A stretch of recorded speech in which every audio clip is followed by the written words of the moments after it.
Captured German female soldiers. The truth about how the Soviets treated them. They had been told there would be no mercy. For years, Nazi propaganda hammered a single message into the minds of German women serving on the Eastern Front. If the Soviets capture you, pray it ends quickly. The posters, the radio broadcasts, the whispered stories passed from one female auxiliary to another. Torture, mutilation, execution. This was what they expected.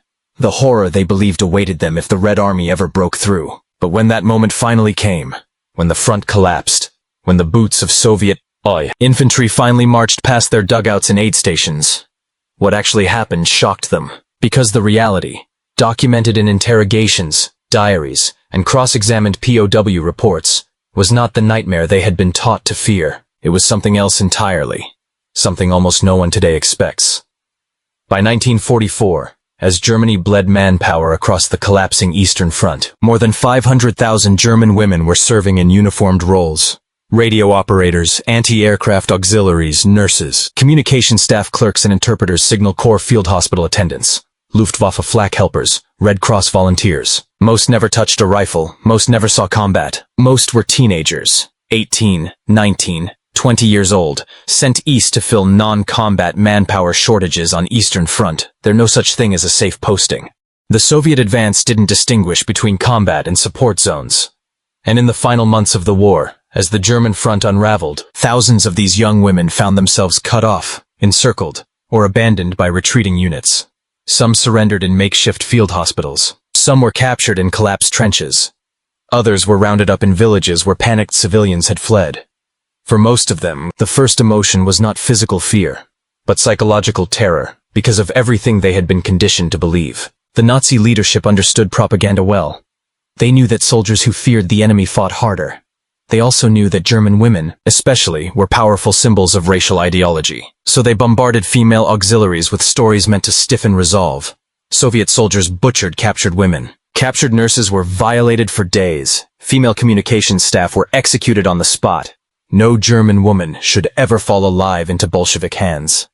It worked. Many auxiliaries carried cyanide capsules in their pockets. Others vowed to shoot themselves before surrendering. Some wrote farewell letters days before battles even began, assuming they would never make it out. This was the mindset of the German female soldier on the Eastern Front. Terror absolute, bone-deep terror. And then the Red Army came. It came in rolling waves, artillery, tank columns. When Soviet troops finally reached German field positions staffed by women, two reactions collided head-on. German terror, Soviet surprise. Because most Red Army soldiers had never even seen a German woman in uniform before. Female German auxiliaries were rare on the front line. To Soviet infantrymen, many of whom had lost sisters, mothers, or wives to German violence, the sight was jarring. In multiple Soviet after-action reports, a similar note appears. Among the captured were several German women. At first, the men were confused. This moment of confusion turned into something else, something incredibly important to this story: discipline. The Soviets, despite everything they had suffered, had clear directives regarding female prisoners, and contrary to what German women expected, those orders were not for brutality. In early 1945, as the Red Army surged toward Berlin, the Soviet High Command issued explicit guidelines about the handling of female prisoners, military and civilian. Women prisoners are to be treated according to the rules of the Red Army. Brutality is forbidden. Interference with medical staff is forbidden. Instead of immediate violence, they were separated from male POWs for safety. Instead of execution, they were processed, interviewed, and registered. Instead of torture, many were given water, blankets, or medical attention. Not kindness, not comfort, not warmth, but restraint. Procedure order. And in the brutal moral landscape of the Eastern Front, that difference meant everything. This is the story of how thousands of young German women, raised to believe the Soviets would destroy them, discovered a truth far stranger, far more human, and far more unexpected than any propaganda had prepared them for. For most captured German female auxiliaries, the first hours were a blur of shock and exhaustion. They were marched, sometimes gently, sometimes firmly, away from the front line. Soviet soldiers would usually call out, "Women forward, women here." This wasn't a threat, it was a precaution. The Soviets separated women to prevent chaos, retaliation, or confusion among their own ranks, many of whom had just witnessed unimaginable atrocities committed by German forces in villages only miles away. Some German women collapsed from fear long before their captors touched them. Others cried silently, expecting that this was only the calm before the storm. Many clutched photographs of their parents, boyfriends, or siblings, terrified that they would never see home again. Yet again and again, accounts reveal the same moment. To understand why the Soviets reacted this way, it's important to see the scene from their perspective. For years, Red Army soldiers had marched through burned villages. They'd found the bodies of Soviet nurses executed with their medical kits still on their backs. They'd seen the aftermath of German occupation policies, hostages, starvation, massacres. But when they encountered German women in uniform, something shifted. Many Soviet troops had assumed the German female soldier was a myth, propaganda invented by their own state to demonize the enemy. Seeing young women trembling in oversized Wehrmacht coats, faces streaked with dirt and tears, undercut years of hatred and replaced it with something else. Not forgiveness, not sympathy, but a sense of unfamiliarity. A reminder that war had twisted both societies in ways neither side fully understood. One Soviet lieutenant wrote in his journal, "We found 6 German women hiding in the cellar. They thought we would kill them. They knelt before us. My men did not know what to do. We told them to stand. They expected devils. Instead, they found soldiers." Once captured, German female auxiliaries went through a structured process, surprisingly standardized despite the chaos of 1945. Separated from male POWs for safety and discipline, escorted to temporary holding areas, often barns, schools, or commandeered German barracks, interrogated briefly, searched respectfully, not always gently, but typically without humiliation, registered. A crucial step. Once on Soviet lists, a woman became an official prisoner, protected by Red Army code, given food and water, usually bread soup, boiled millet, or tea. No comfort, but sustenance. According to multiple testimonies, the act that shocked them most, the Soviets let them keep their personal items. Letters, rosary beads, a small mirror, hairpins, a notebook, sometimes even a watch. These tiny mercies felt monumental to terrified women expecting the worst. This is where the story twists into something that modern viewers rarely expect. Because while German women were receiving comparatively controlled treatment, their Soviet counterparts had endured something far darker at German hands. Captured Soviet nurses were often executed on the spot. Female medics were shot or left to die. Soviet radio operators were frequently tortured for intelligence, and those taken alive were often subjected to horrific abuse. To the Soviet command, demonstrating discipline toward female German POWs was not just political, it was symbolic. It was a message.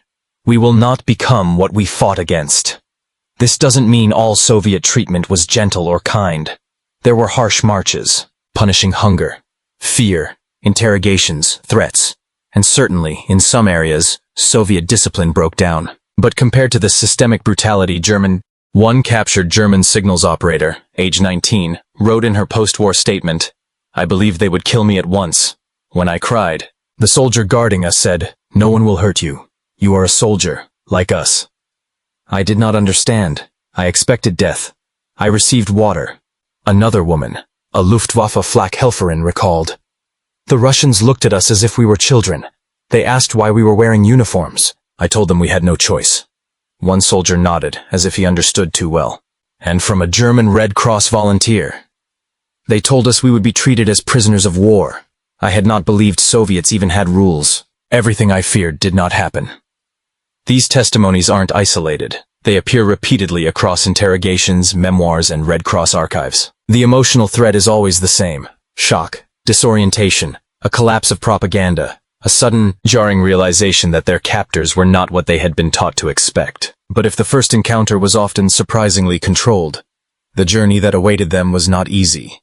There were still marches, still hunger, still bitter cold, still fear of what lay ahead in the Soviet interior.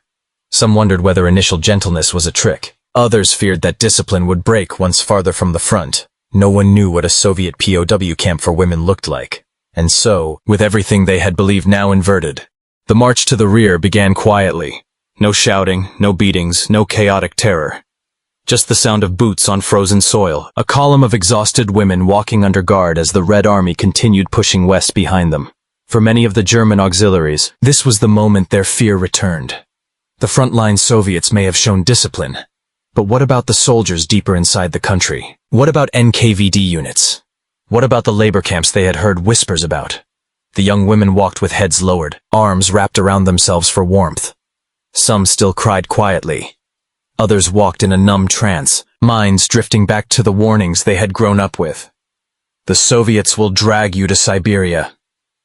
Better to die than fall into their hands. They show no mercy. The escorts remained mostly silent, focused, watchful. Occasionally a soldier would hand a canteen forward, or help a woman who stumbled. This only made the situation feel more unreal.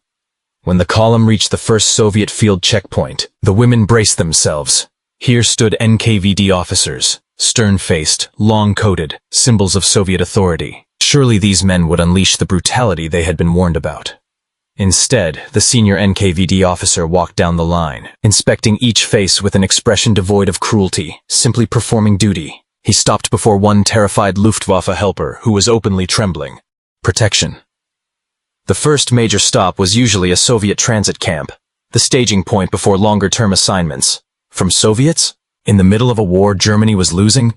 It seemed like a dream or a trick. But it wasn't. It was policy.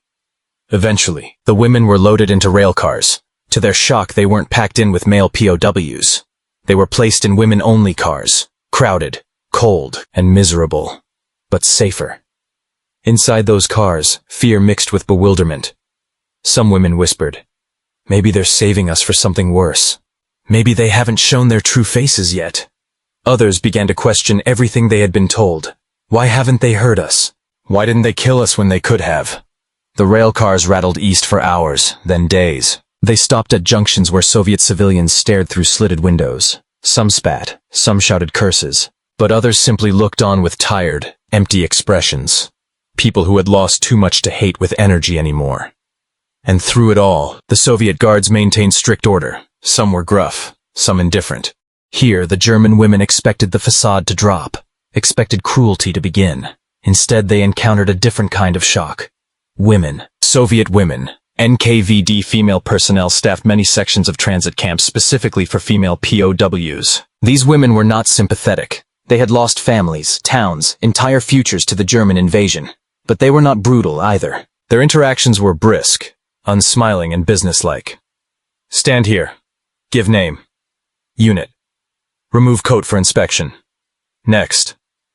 At night, the Soviet female guards walked the corridors, keys clinking at their belts, boots echoing in the dimly lit halls. One German woman later wrote, "I prayed the women would be more merciful than the men. I was wrong. They were not merciful. They were simply fair." The transit camp was not a place of kindness, but it was a place of rules. And after the chaos of frontline capture, rules felt strangely like safety. Every German woman underwent interrogation. But again, the method surprised them. No blows, no screaming, no deliberate humiliation. Just questions. Endless detailed questions. What unit did you serve with? What stations did you operate? What frequency bands? What officers did you report to? What did you see in the rear areas? Where were you when the line collapsed? The Soviets didn't interrogate them as political enemies. They interrogated them as intelligence assets. Female auxiliaries possessed a wealth of logistical knowledge, convoy routes, supply systems, communication hubs, officer routines. They were too valuable to waste. One Red Army intelligence officer remarked in his report, German female. Auxiliaries know far more than their male counterparts expect. They make excellent sources. This pragmatic approach, cold, logical, helped protect many women from violence. The Soviets weren't focused on revenge. They were focused on information. In one of the most striking documented cases, a 20-year-old German signals helper refused to speak during interrogation, assuming the Soviets would beat her. Instead, the interrogator closed his notebook and said, "If you don't speak, you will work. If you speak, you will also work. Either way, you will live. It is your decision." The young woman burst into tears, not from fear, but from relief. This single moment captures the paradox that defines the climax of this story. The Soviets were harsh. They were stern. They were uncompromising. But they were not the monsters German propaganda had taught these women to expect. And now, as they prepared to leave the transit camps and begin the next chapter of their captivity, the German auxiliaries found themselves in a strange emotional space. Still afraid. Still grieving. Still uncertain. But also alive. And alive in a world where the rules they grew up believing had been turned upside down. After transit camps, the women were divided into work detachments. Some were sent to textile factories, others to hospitals, some to agricultural collectives, and a smaller number to labor camps deeper in the Soviet interior. The German women expected brutality to begin here, in these forgotten corners of the Soviet system. After all, the farther they traveled from the front, the less discipline they assumed they would find. But again, the reality was mixed in a way none of them had been taught to imagine. The guards were strict, the living conditions harsh, the food sparse, the work exhausting. Yet even here, in the bleakness of post-war Soviet reconstruction, something continued to surprise them. The Soviet system cared about output, not cruelty. German women were labor, and labor was valuable. That didn't make their captivity easy. But it did mean they were not treated as animals to be broken. They were treated as workers to be used. And in a strange way, that distinction saved many lives. Camps that housed female POWs followed a rigid daily rhythm. 5 a.m. Wake up. 5:30. Roll call, 6 a.m. Breakfast, usually thin porridge or bread tea. 6:30 to 12. Labor, 12 to 13. Midday meal, 13 to 18. Labor, 18:30. Evening meal, 20 block inspection, 22. Lights out. The work varied. Some sewed uniforms, some repaired telephone cables, some chopped wood or stacked bricks, some cleared rubble in bombed-out Soviet cities. They were watched closely, punished for infractions, denied luxuries, surrounded by weary guards, hardened by years of war. But the system did not turn them into victims of random violence, because chaos was inefficient, and inefficiency was forbidden. The German women found themselves living in the tension between hardship and order, between fear and protection, between the reality of captivity and the myth of Soviet brutality they had been taught since girlhood. For many German female POWs, this emotional collision between what they expected and what they witnessed haunted many women for the rest of their lives. They were shocked not by cruelty, but by the lack of it, because kindness, mercy, or even mere neutrality was harder to reconcile with guilt than brutality would have been. The greatest torment wasn't physical, it was emotional. They had expected torture and death. Instead, they found themselves working alongside Soviet women, some of whom had lost entire families to the war Germany had unleashed. A captured German nurse described the moment that broke her. A Soviet woman showed me how to stitch a uniform seam correctly. Her hands were gentle. I asked how many children she had. She said, 1, before the Germans came. She did not look angry. She only looked tired. I wanted to disappear. Winter changed everything. The cold seeped through every wall. Food stocks ran low. Frostbite and fever spread through barracks. When German women became sick, they feared they would be left to die. Instead, they discovered something else. The Soviets treated illness as an economic threat. A sick worker was a non-productive worker. So camps often sent German women to infirmaries. Crude, understaffed, and lacking medicine. Yes, but still places where someone checked on them, changed dressings, tried to keep them alive. One German auxiliary recalled a moment she never forgot. I was delirious with fever. A Soviet nurse wiped my forehead with a damp cloth. She did not smile. She did not speak. But she stayed with me until morning. It wasn't compassion. It wasn't friendship. It was duty. But to a woman who expected execution, even neutral duty felt like grace. By late 1946, some German POWs, both men and women, were allowed to send letters home. The German women wrote, I am alive. I am treated fairly. I work every day. I am not harmed. Families back in Germany often reacted with disbelief. Some suspected the letters were forged. After all, the Nazi image of the Soviets had been absolute. To hear their daughters were alive and unmolested seemed impossible. But the letters were real, and they hinted at a truth few in Germany wanted to acknowledge. The women waited. Days became months. Months became years. Some were released in 1947, others in 1948 or 1949. A small number remained until 1950. Release was not dramatic. There were no triumphant parades, no tearful announcements. A guard would simply read out a list of names. Those chosen stepped forward. They were handed documents, a travel pass, and whatever belongings they still retained. Some Soviet guards nodded farewell. Most said nothing. And as the women walked out of the gates, they passed under the same barbed wire and watchtowers that had loomed over them for years. Only now, they walked free. What awaited them back in Germany, the shame, the suspicion, the silence, was its own chapter of difficulty. But nothing erased the fact that they had survived a captivity they had been told no woman could endure, and survived it because the truth had been more complex, more human, and far more unexpected than the propaganda that shaped their fears. When the surviving German female POWs finally returned home, they expected relief, celebration, or at least understanding. What they found instead was disbelief. Neighbors whispered, "How did she survive the Soviets?" Others muttered darker suspicions. "She must have done something to stay alive." Many didn't believe that Soviet discipline toward women was even possible. The propaganda had sunk too deep, poisoning even post-war minds.